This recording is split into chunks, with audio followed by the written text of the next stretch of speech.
Good morning, Alex and friends. I'm Grace. Today is Sunday, November 16th, 2025, and you're listening to Alex's News.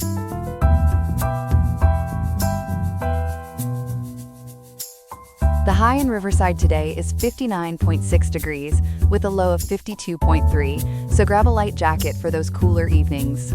Coming up, we'll examine the reasons behind Iran's sudden pause on uranium enrichment and its implications for global tensions.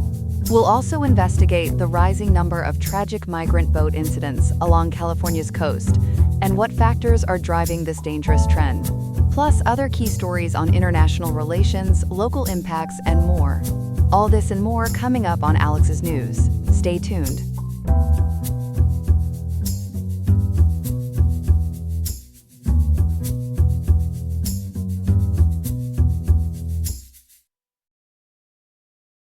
Good morning, everyone. We start today's top stories with a stunning development from Iran that could reshape the global nuclear landscape.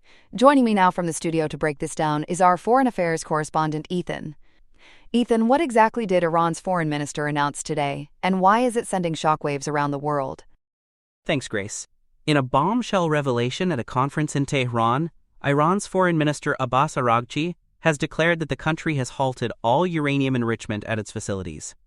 According to reporting from NPR, which drew heavily from the Associated Press, Araghchi made this explicit during a summit on international law, admitting that the pause stems directly from the devastating U.S. and Israeli military strikes back in June. It's like Iran is finally coming clean about the fallout from those attacks, no pun intended on the nuclear kind. That's quite the admission from Tehran, especially given their history of defiance on nuclear issues.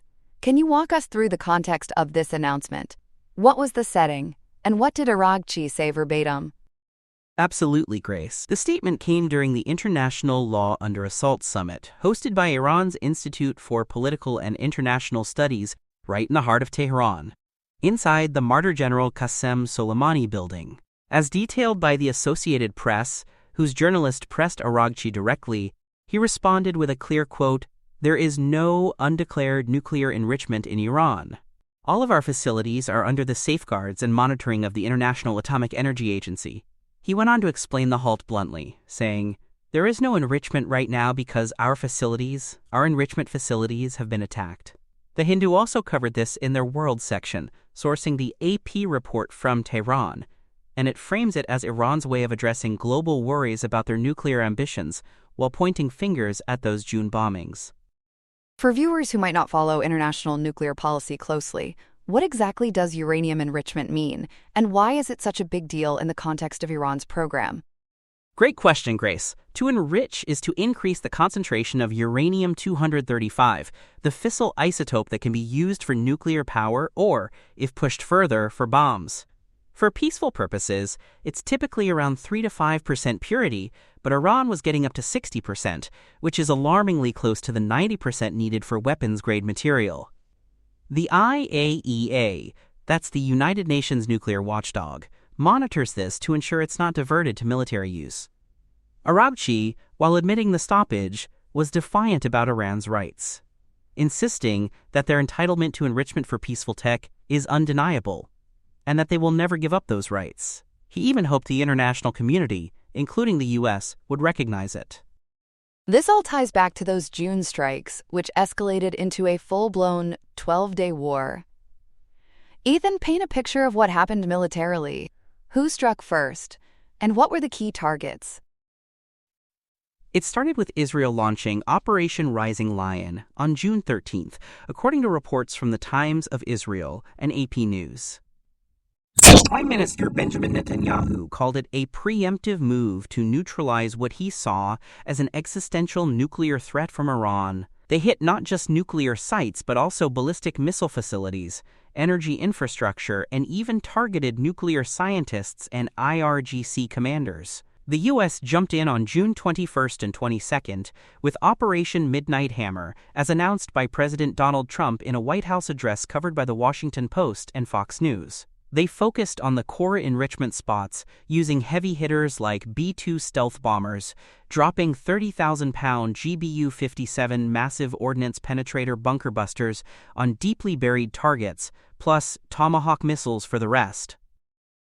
Those sound like serious weapons.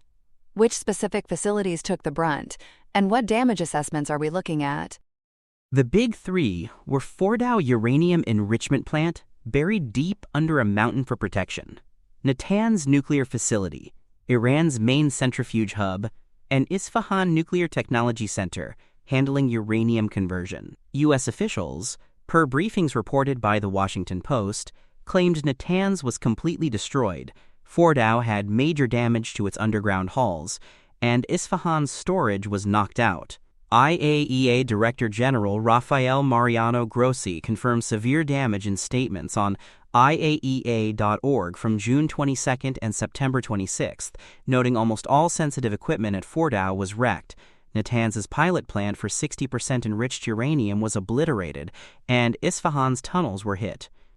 Satellite images from Maxar Technologies, analyzed in The Washington Post right after on June 23, showed craters above Fordow, debris at Natanz, and ash everywhere at Isfahan. More recent November 11 imagery from the Center for Strategic and International Studies, as reported on CSIS.org, shows no activity or repairs, with destroyed transformers still down at Natanz. Casualties must have been heartbreaking on both sides. And what about the human cost and the war's end? Indeed, Grace. Iran's health ministry reported 1,062 deaths by July 22, including top military and scientific figures, while Israel lost 29 lives, per AP News and Al Jazeera. The conflict wrapped with a ceasefire on June 24, but the scars run deep. Grossi condemned the strikes outright, saying armed attacks on nuclear facilities should never take place, and stressed there was no prior evidence of a systemic weapons program in Iran. Even with this halt, there are lingering doubts from the IAEA. What's the latest on verification and any suspicious activities? Spot on. A confidential IAEA report from November 12, cited by Al Monitor and Understanding War, points out Iran has blocked access to the bombed sites for 5 months, causing a lost continuity of knowledge on their uranium stocks. As of September, they had 440.9 kilograms of 60% enriched uranium, enough for about 10 bombs if processed further, but 400 kilograms removed beforehand for, quote, protection, end quote, and the IAEA can't track it. Grossi said in an October 29 report there's no active enrichment detected, but recent movements continue. They've only inspected 7 of 13 sites. Plus, satellite imagery from CSIS and the Institute for Science and International Security in September and October reveals new construction at Pickaxe Mountain near Natanz, an untouched underground complex with expanded tunnels and heavy equipment, per The Washington Post and Al Jazeera. Western intel suspects it could be for new enrichment or hiding stocks, and Iran's defense chief admitted on November 9, via Iran International, that sensitive centers were relocated to secure mountain spots. International reactions seem polarized. How has the world responded to Araghchi's words and the strikes overall? Divisions run deep, Grace. Iran's UN representative Amir Saeed Iravani, in addresses covered by AP News and PBS, blamed the U.S. and Israel fully and demanded compensation, especially after Trump's boasts. The UN snapback sanctions hit Iran in September, as noted by the New York Times. Israel hails it as a historic victory, per the Times of Israel, while Iran summit speakers, like Professor Mohammad Kazem Sajidpour in NPR's coverage, praise their defensive response as pure and inspiring, slamming Israel's dirty deeds. Broader fallout includes Iran's weakened air defenses, economic woes, and a cautious regime avoiding protests by shelving tough policies. This announcement feels like both an admission and a strategic play. With the IAEA pushing for access, what's the outlook? Exactly, Grace. It's enriching the diplomatic chess game. Outlets like NPR and The Washington Post say the program is crippled but resilient, with reconstitution possibly taking years per ISIS experts. The world stays on edge as verification lags.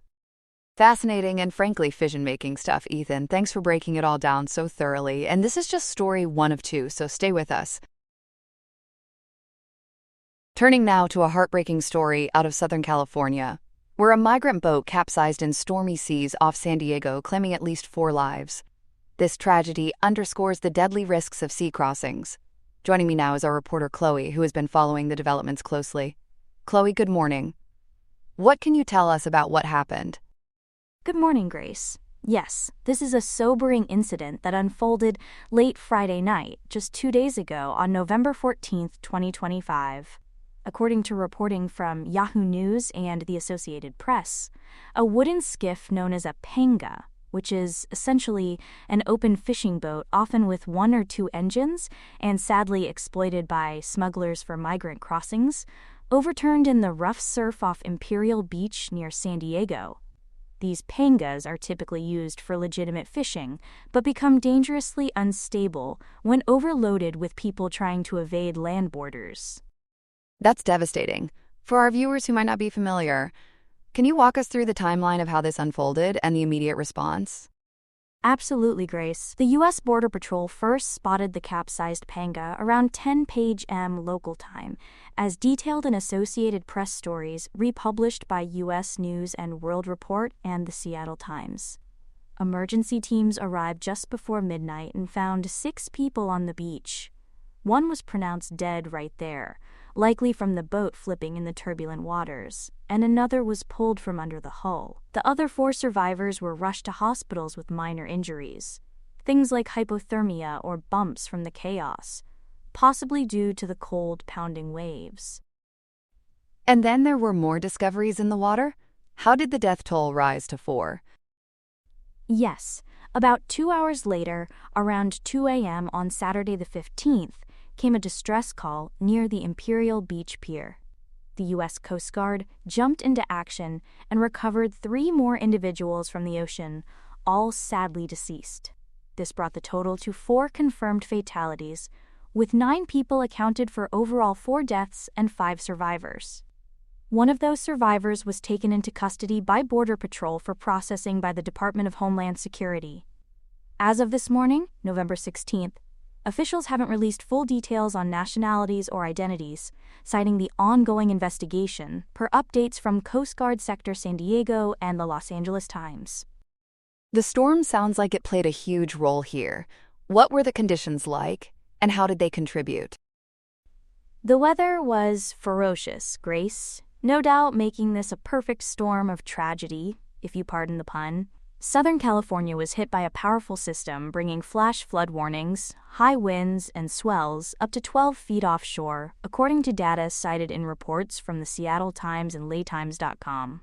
Buoys recorded waves between 6 and 12 feet that Friday night, turning what might have been a smuggling run into a watery nightmare. Officials from Customs and Border Protection and the Coast Guard say these conditions amplified the panga's inherent wobbles, especially when they're packed with more people than they can safely handle. The response must have been massive. Who all was involved, and what's the status of the search now? It was a true team effort, Grace. The Border Patrol's San Diego sector, Coast Guard Sector San Diego, and local first responders coordinated right away. Homeland Security Investigations, that's a branch of Immigration and Customs Enforcement, is now leading the probe into this as a human smuggling operation, as noted in AP Wires via U.S. News and World Report. Search and rescue went on through Saturday with boats and helicopters scanning the area, but as of today, November 16th, the Coast Guard has suspended those efforts, according to an official update from their sector, and echoed on dividchub.net and the Los Angeles Times. No more survivors were found, shifting focus to investigating the smugglers. Coast Guard Captain Robert Tucker put it bluntly in statements to U.S. News and World Report and Times of San Diego, quote, "Our crews and partner agencies responded immediately, but this case demonstrates the severe risks posed to aliens attempting to enter the United States by sea in unstable vessels, especially in stormy weather like we experienced this weekend," end quote. This isn't just an isolated event, right? How does it fit into the bigger picture of migrant smuggling along the coast? Not at all, Grace. This capsizing highlights a real wave of maritime smuggling, pun intended, along California's shores, driven by tougher land borders. U.S. Customs and Border Protection data from the San Diego sector, cited in the Los Angeles Times, Times of San Diego, and CBS 8, shows nearly 400 incidents and over 1,200 apprehensions by July 9th of this year, up from about 1,000 in the same period last year and way higher than the 736 in fiscal year 2022. The Coast Guard's District 11 reports, referenced on uscg.mil and analyzed by Fox News and KPBS, note around 200 migrant boat encounters in just the 90 days before early March, averaging 2 a day. Smugglers are pushing north to places like Santa Barbara and even Santa Catalina Island, adapting to more patrols on land. And the fatalities? Have they been increasing too? Unfortunately, yes. The DHS Regional Coordinating Mechanism, or RECOM, which handles responses in areas like Orange and Los Angeles counties, reports record levels this summer, with 12 events in July alone netting 90 apprehensions, per the Los Angeles Times and Economic Times. They link it directly to criminal groups, switching to sea routes, sometimes landing in broad daylight on busy beaches. Deaths are up 13 along the Southern California coast in fiscal year 2023, more than double the 5 from 2022. This year alone, we've seen multiple tragedies, including these 4 from Imperial Beach and at least 3 from a May capsizing off Del Mar. Looking back, are there similar past incidents that show this pattern? Plenty, Grace. Just this May, a Penga flipped 35 miles north of the border, killing 3, and another off Del Mar took 4 lives that same month, as referenced in Yahoo News, U.S. News and World Report, and the Seattle Times. In 2023, 8 migrants died in heavy fog near San Diego when boats capsized on approach. And back in 2022, a smuggler got 18 years in federal court for a Penga that fell apart in the surf, with 32 aboard, killing 3. Studies from UC San Diego, mentioned in broader reports, tie this to the post-2019 border wall expansion, jumping ocean drownings from 1 every 4 years before to 33 in the 4 years after. On the investigation side, any updates there? Homeland Security Investigations is at the helm, with no charges yet as of today, according to ICE.gov and Times of San Diego. 1 person from the boat is in DHS custody, but connections to larger networks are still being probed. Special Agent in Charge David A. Prince of HSI Los Angeles emphasized in recon bulletins via the Los Angeles Times that dismantling these transnational operations is key, seeing them as an ongoing threat. Finally, how does this fit into the global migration picture? It's part of a worldwide tide of peril, Grace. The United Nations International Organization for Migration and Missing Migrants Project, stats referenced in Yahoo News, the Seattle Times, and U.S. News and World Report, report nearly 9,000 deaths in border crossings globally in 2024, a record for the 5th year running. In the central Mediterranean, over 24,500 have died or gone missing since 2014, with many more likely unreported. Tightened borders everywhere are funneling people into riskier paths, much like here. Chloe, thank you for that thorough breakdown and for shining a light on these dangers. Our thoughts are with the victims and their families. Thank you, Grace. This story draws from reporting by Yahoo News on November 16, 2025, U.S. News and World Report on November 15 via AP, the Seattle Times on November 15 via AP, the Los Angeles Times at laytimes.com, Times of San Diego at timesofsandiego.com, CBS 8 at cbs8.com, KPBS at kpbs.org, and official releases from uscg.mil, ice.gov, and DHS. Here are some other headlines. In Manila, a sea of umbrellas became a wave of outrage as hundreds of thousands rallied in Rizal Park to demand accountability over a storm of alleged corruption in flood control projects. The influential Iglesia Ni Cristo organized the 3-day peaceful protest, calling for transparency, accountability, and justice, as investigations swirl around claims that powerful lawmakers and top officials pocketed kickbacks for thousands of substandard or phantom defenses in a typhoon-prone nation. Crowd counts, like rainfall totals, varied. Police put the early turnout near 650,000, while the Manila Disaster Risk Reduction and Management Office cited over 300,000. The demonstrations mark a sharp rise in public pressure on allies of President Ferdinand Marcos Jr., with Senate and fact-finding probes already underway. Authorities are closely monitoring the mass action, deploying thousands of officers to keep the peace. For a country living with monsoon memories, the message is clear: fix the levees in the budget before the floods return. The Czech Republic is powering ahead with a $19 billion nuclear push, aiming to at least double its atomic output and turn the page on coal.